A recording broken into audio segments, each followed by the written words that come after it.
அந்த மனைவியை நீ பார்த்தால் அதை இதான் அதர்த்த இலைஹா சர்ரத்க, உன் கண்களை அவள் குளிர்விப்பாள்.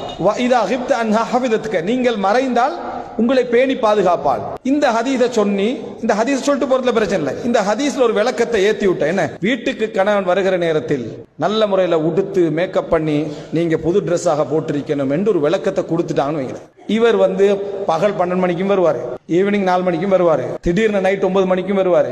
மேக்கப் செட்டோட தான் தெரியும் நம்ம ஊருக்குள்ள. சரியா? சாத்தியமா இது? சாத்தியம் இல்லை. நீங்க அதாவது திருமணம் முடிக்கிற காலத்துல பொண்ணுடு பட்டின நேரத்தில் எப்படி இருந்தீங்களோ அப்படி இருக்கணும். அவர் கோட் சூட்டோட இருக்கணும். அவரும் மகிழ்விக்கணுமே, அவர் கோட் சூட்டோட இருக்கணும். அப்ப ஊர் மக்கள் எந்த நிலைமையில இருப்பாங்கன்னு பாத்துக்க. இந்த மாதிரி ஒரு விளக்கம் எங்க இருக்குது? இந்த இடத்துல இந்த ஹதீஸ்ல சொல்லப்படுறது ஒன்றே. அன்றைய சஹாபா பெண்களுக்கு ஒரு ட்ரெஸ் 2 ட்ரெஸ் தான் இருந்துச்சு. இந்த மாதிரி எல்லாம் மாத்தி கித்தி எல்லாம் இருக்கல. ஒரே வழிதான் இந்த ஹதீஸ் சொல்றது. பிரச்சனை இல்லாத முறையில் உங்களை வரவேற்பாள்.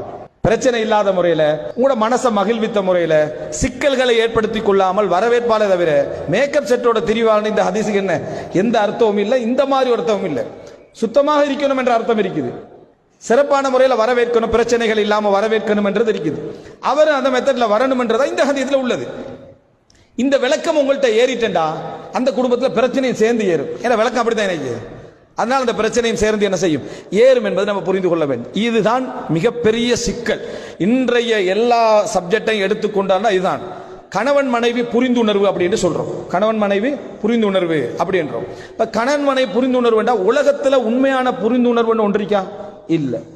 நீங்க உலகத்துல எவரையும் 100% புரிய இயலாது. இது எழுதி வச்சுக்கிறது. உலகத்துல உங்களோட புள்ளைய புரிய இயலாது. உங்களோட புள்ளைய 100% புரிய இயலாது. புரியிற ஒரு டைமுக்கு நீங்க ஷொக்காகிறீங்களா இல்லையா? இவன் இப்படி இருந்தா நான் எதிர்பார்க்கவே இல்லையாண்டு. புள்ளைய நீங்க புரிய இயலாது. ஒவ்வொரு பிள்ளைக்கும் தெரியும். அது ஏடு உமாக்கு எனக்கு சரியா தெரியாது.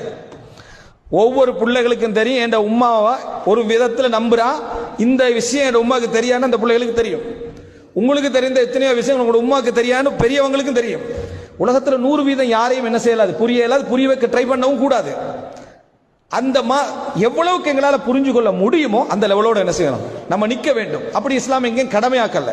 சோ முதலாவது நீங்க மனதில் பதிய வைங்க, எங்கள்கிட்ட இருக்கக்கூடிய நவீன பிரச்சனைகளில் பெரும்பாலானவைகள் நாங்களா தேவையில்லாம இந்த கூடுதல் பேச்சுக்களால, கூடுதல் விளக்கங்களால, மோசமான சிஸ்டங்களால, இந்த சமுதாயத்தில் உள்ள மோசமான சிஸ்டங்களால, அந்நிய கலாச்சார தாக்கங்களால ஏற்படுத்தி கொண்டவைகள்.